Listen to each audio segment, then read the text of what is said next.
ఎక్కడి నుంచి పోటీ చేయబోతున్నా చెప్తారు. ఒక ఈ 1 వీక్లో అనౌన్స్ చేస్తారు. పార్టీ అధిష్టానం లిస్టు ప్రకటిస్తుంది. అప్పుడు తెలుస్తుంది నాకు. నేను మళ్ళీ లాస్ట్ టైం చెప్పా కదా మీకు, మీరు ప్రతిసారి మీరు కాన్స్టిట్యూన్సీ మారుతున్నారంటే లేదు ఈసారి బ్రేక్ చేస్తాను, చేసిన చోట చేయాలనుకుంటున్నా అని చెప్పాను. నేనైతే అదే అనుకుంటాను, గతంలో పోటీ చేసిన చోట మళ్ళీ చేద్దామని చెప్పి. ఏదేది యా వచ్చింది.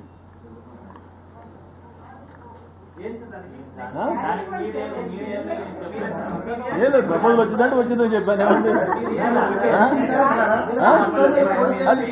ఇప్పుడు పార్టీ ప్రపోజల్ వచ్చింది చెప్పారు, ఆలోచిస్తున్నాను. ఏం చేయాలో ఆలోచిస్తున్నాను. ఇదేమి చిన్న విషయం కాదు కదా. ఇప్పుడు దాకా నేను వేరే ప్లేస్లో పోటీ చేయడం వాస్తవమే. ఈసారి ఇట్లా చీపురుపల్లిలో అక్కడ సీనియర్ లీడర్ ఉన్నాడు కాబట్టి అక్కడ నేను చేస్తే బాగుంటుందని ఆలోచించి వాళ్ళు పార్టీ ఒక ప్రపోజల్ పెట్టింది. దాన్ని నేను ఆలోచిస్తున్నాను.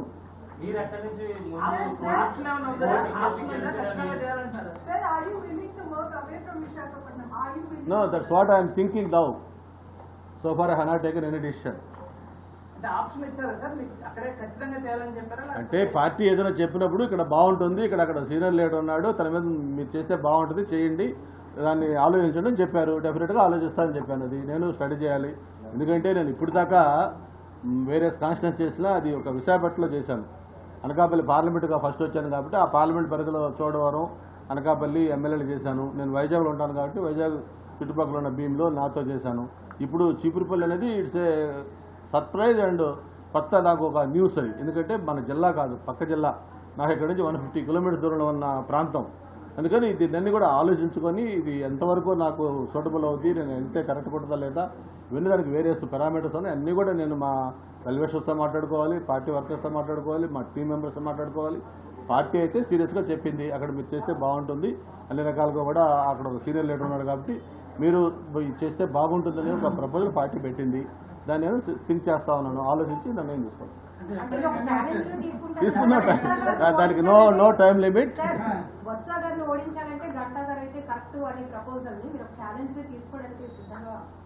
అంటే ఇవన్నీ కాదమ్మా, ఇప్పుడు పార్టీ అన్ని ఆలోచిస్తుంది. ఫస్ట్ పార్టీ ఎవరు ఎక్కడ దేనికి సూట్ అనేది పార్టీకి ఒక ఆలోచన అభిప్రాయం ఉంటుంది. దాని ప్రకారం వాళ్ళకు ప్రపోజల్ చెప్పారు. దాన్ని డెఫినెట్గా దాన్ని మనం థింక్ చేసి దాన్ని ఎలా చేయాలి, ఏంటి, ఎంతవరకు పాసిబిలిటీ ఉంది, కరెక్టా కాదా, నేను కూడా మళ్ళీ చూసుకొని నేను మళ్ళీ అధిష్టానంతో మాట్లాడిన తర్వాతనే విల్ టేక్ ఏ డిసిషన్. నేను ఒక నియోజకవర్గం అనుకున్నాను, గతంలో పోటీ చేసి గెలిచిన నియోజకవర్గం నుంచి పోటీ చేయాలనుకున్నాను. అది అభిప్రాయం పార్టీ ఆ నియోజకవర్గం అది చెప్పరు. అదే వాళ్ళు ఎంత అభద్రతా భావం ఉన్నారో అది ఒకటే మీకు చిన్న ఎగ్జాంపుల్. ఆమె మేడం గారు నారా భువనేశ్వరి గారు అక్కడికి వెళ్ళినప్పుడు చాలా క్యాజువల్గా ఏదో సరదాగా ఉండాలి కాసేపు అని చెప్పి ఒక మాట అంటే దాన్ని కూడా ఏం చెప్పారు, 35 ఏళ్ళుగా మీరు చంద్రబాబు గారిని ఆదరిస్తూ ఉన్నారు, ఆయన్ని ఇప్పుడు దాకా ఆదరించారు, ఆయనకి రెస్ట్ ఇచ్చి ఈసారి నేను పోటీ చేద్దాం అనుకుంటాను సరదాగా చెప్పానని చెప్పని ఆమె చెప్పారు. మళ్ళీ నేను ఆ తర్వాత అందరూ ఆమెకు కూడా అలాగే మీరు రెండంటే కూడా లేదు, నేను ఎందుకు హ్యాపీగా బిజినెస్ చేసుకుంటున్నాను, నాకేమి అటువంటి లేదు, సరదాగా అని చెప్పి చెప్పాను. దాన్ని కూడా కొంతమంది మంత్రులు వక్రీకరించి ఆమె చెప్పారు కదా చంద్రబాబు గారు రెస్ట్ ఇవ్వాలని చెప్పి మాట్లాడుతున్నారంటే వాళ్ళ యొక్క ఇన్సెక్యూరిటీ ఏంటో, వాళ్ళ యొక్క మానసిక స్థితి అర్థం చేసుకోవచ్చు.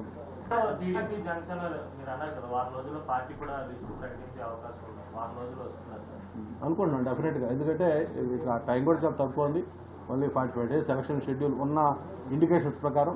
అందుకని త్వరలోనే. కాకపోతే ఏంటంటే ఆల్రెడీ తెలుగుదేశం పార్టీ కానీ జనసేన పార్టీ కానీ మెజారిటీ స్థానాల్లో ఒక క్లారిటీకి వచ్చింది. కాకపోతే ఉమ్మడిగా బీజేపీ కూడా కొత్తగా డెవలప్మెంట్లో ఉంది కాబట్టి బీజేపీ, జనసేన, టీడీపీ వన్స్ ఒకసారి ఫైనల్ అయిన తర్వాత ఏ సీట్లు ఎవరెవరు అని తెలిసిన తర్వాత ఆ పార్టీలు కూర్చొని వాళ్ళ అభ్యర్థులు ఫైనలైజ్ చేస్తారు. మొత్తం కూడా అతి త్వరలోనే క్యాండిడేట్లు అనౌన్స్ చేస్తారు. ఓన్లీ క్వశ్చన్ ఆఫ్ టైం, 2 రోజుల 3 రోజుల వారం అని తప్ప ఇది ప్రాసెస్ లో ఉంది, అయిపోతుంది. జగన్మోహన్ రెడ్డి షఫ్లింగ్ చేస్తే క్యాండిడేట్లు మీరు కామెంట్ చేశారు. ఇప్పుడు మిమ్మల్ని జిల్లా దాటి షఫ్లింగ్ చేస్తున్నారు చంద్రబాబు నాయుడు, అంటే అదే విధానం అనుసరిస్తున్నారా? షఫ్లింగ్ అంటే ఏదో ఎక్కడో 1, 2 అవసరాల కోసం చేయటం దాన్ని షఫ్లింగ్ అంటారు. అదే జిల్లాలు కాదు, జిల్లాలు మార్చినా లేకపోతే రాష్ట్రాలు మార్చినా కూడా షఫ్లింగ్ అది కాదు. నువ్వు ఇప్పుడు 68 మంది అభ్యర్థుల్ని మొత్తం క్యారం బోర్డులో ఒక స్ట్రైకర్ కొడితే 7 రేట్ వెళ్తారు తెలియని విధంగా చేశారు. దాన్ని షఫలింగ్ అంటారు. దీన్ని ఎక్కడో ఒకరో ఇద్దరు ఒక దీనికోసం మార్చడం లేకపోతే చేయటం అది షఫలింగ్ అంట. ఎట్లా అంటారు? పార్టీ దాంట్లో చేయటం వేరు. నువ్వు మొత్తం 175లో దాదాపు ఇప్పటికే 50% చేసావు, ఇంకా రేపు ఎంతమంది చేస్తావో తెలియదు. అది షఫలింగ్. గతంలో మీరు మంత్రి పదవి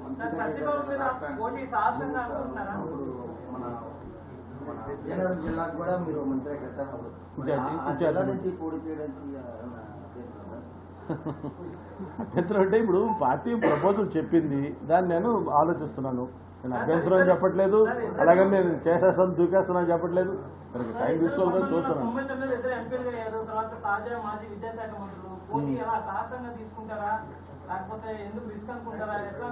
ఎందుకు హైపోథెటికల్ క్వశ్చన్స్ ఎందుకు? అసలు ముందు మనం అక్కడ పోటీ చేయాలి, నిర్ణయం తర్వాత మీకు అన్ని చెప్తాను. స్ట్రాటజీస్ ఏంటి, ఎలా చేయాలనుకుంటా అన్ని కూడా చెప్తాను. మీరు పోటీ చేసిన నియోజకవర్గాల్లో ఎప్పుడు మీరు పోటీ చేయలేదు, ఎప్పుడు కొత్త నియోజకవర్గమే ఎదుర్కొన్నారు. ఈసారి కూడా మీరు బ్రేక్ ఇవ్వాలన్నా అధిష్టానం ఇవ్వాలనుకోవట్లేదు కదా. చూద్దాం. అధిష్టానం ప్రపోజల్ చెప్పింది, ఆలోచించమన్నారు. వాళ్ళు అన్ని ఆలోచించి చెప్తారు. దాన్ని నేను కూడా ఆలోచించుకోవాలి కదా. నేను నా వెల్విషర్స్ సన్నిహితులు ఉన్నారు.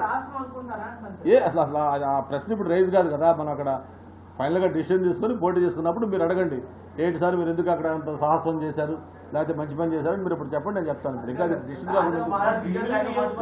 మీకంటూ ప్రత్యేకమైన క్యాడర్ ఉంది. మీరు అక్కడి నుంచి పోటీ చేసి గెలిచి మంత్రిగా కూడా పనిచేశారు. ఇప్పుడు భీమిలి నియోజకవర్గం నుంచి జనసేన అభ్యర్థిని ఎన్నికల బరిలో దించాలని కూటమి భావిస్తున్నట్లు సమాచారం. ఒకవేళ జనసేన అభ్యర్థికి భీమిలి కేటాయిస్తే గంటా సపోర్ట్ ఉంటుంది. ఇప్పటి వరకు నాట్ ఓన్లీ విశాఖపట్నం 175 నియోజకవర్గాల్లో ఏ సీటు ఎవరికనేది అఫిషియల్గా అనౌన్స్ కాలేదు. ఓన్లీ 4 సీట్లే. చంద్రబాబు నాయుడు గారు 2 సీట్లు అనౌన్స్ చేశారు. అది చేసిన తర్వాత పవన్ కళ్యాణ్ గారు 2 సీట్లు అనౌన్స్ చేశారు పార్టీకి. అది కూడా క్యాండిడేట్లు ఎవరో తెలియదు. తెలుగుదేశం పార్టీ 2 చోట్ల పబ్లిక్ మీటింగ్లో మండపేట అండ్ అరకు ఈ అభ్యర్థిని గెలిపించండి అని చెప్పిన దానికి కళ్యాణ్ గారు కూడా 2 చోట్ల, చంద్రబాబు గారు 2 చోట్ల చెప్పారు. కాబట్టి మాకు కూడా ఒత్తిడి వస్తుంది. కాబట్టి నేను కూడా 2 సీట్లు అనౌన్స్ చేస్తున్నాను అని చెప్పి ఆయన రాజానగరం అలాగే రాజోలు ఈ 2 సీట్లు చెప్పారు. అక్కడ కూడా క్యాండిడేట్ ఎవరు చెప్పాల. అంతే తప్ప మిగతా 171 సీట్లు కూడా ఏ పార్టీకి వస్తాయి, ఎవరు చేస్తారనేది ఇవన్నీ కేవలం స్పెక్యులేషన్సే. భీమిలి కావచ్చు, అనకాపల్లి కావచ్చు, గాజువాక కావచ్చు, చోడవరం కావచ్చు, లేకపోతే ఇంకోటి కావచ్చు, ఒకటి కావచ్చు. ఇవన్నీ జనసేనకు వస్తాయా, టీడీపీకి వస్తాయా అనేది చంద్రబాబు నాయుడు గారికి, పవన్ కళ్యాణ్ తప్ప మూడో వ్యక్తికి తెలియదు. సార్ నార్త్ ఇన్ఛార్జ్, కొత్త ఇన్ఛార్జ్ ఎప్పుడు వస్తారు, ఎవరు వస్తారు? అది కూడా పార్టీ ఆలోచన తెలుసుకుని నేను ఆల్రెడీ మొన్నే చెప్పాను. నేను అక్కడ నార్త్లో అయితే పోటీ చేయట్లేదు కాబట్టి అక్కడ ఇన్ఛార్జి కావాలని కూడా చెప్పాను. తప్పకుండా ఒక అభ్యర్థిని పెడదామని చెప్పారు. కొంతమంది ఆస్పిరెంట్స్ ఇంట్రెస్ట్ చూపించారు. అవి కూడా పార్టీ దృష్టికి తీసుకెళ్ళడం జరిగింది. త్వరలోనే ఇన్ఛార్జ్ వస్తారు. సార్ విజయనగరం జిల్లా నుంచి నాయకులు మీ ఇంటి రావాలి క్యూ కడుతున్నారు. మీరేంటి మొత్తం ఇక్కడ నుంచి పంపించాలని ప్లాన్ చేస్తున్నారా? వచ్చారు విజయనగరం నుంచి వచ్చారు. నిన్న మొన్న మీడియాలో వచ్చిన దగ్గర నుంచి చాలా మంది ఫోన్లు చేస్తున్నారు, రండి అని వెల్కమ్ చేస్తా ఉన్నారు. అవన్నీ ఉన్నాయి. బట్ అది కాదు కదా అల్టిమేట్గా మనం ఫైనల్ డిసిషన్ తీసుకోవాలి. డిసిషన్ తీసుకున్న తర్వాత ఎలా అని మాట్లాడుకోవాలి. నియోజకవర్గాలకే సార్ మారారు, ఇక్కడ నుంచి జిల్లాలకు మారుతారని చూద్దాం. ఇంకా మారలేదు కదా. ప్రస్తుతానికి అయితే వైజాగ్లో ఉన్నాను. నాకు మనసులో అయితే నాకు నా వైజాగ్లో ఉండాలని నాకు కొద్ది కోరిక. Okay bye. మీకే పెద్ద మసాలా దొరకలేదు మీకు.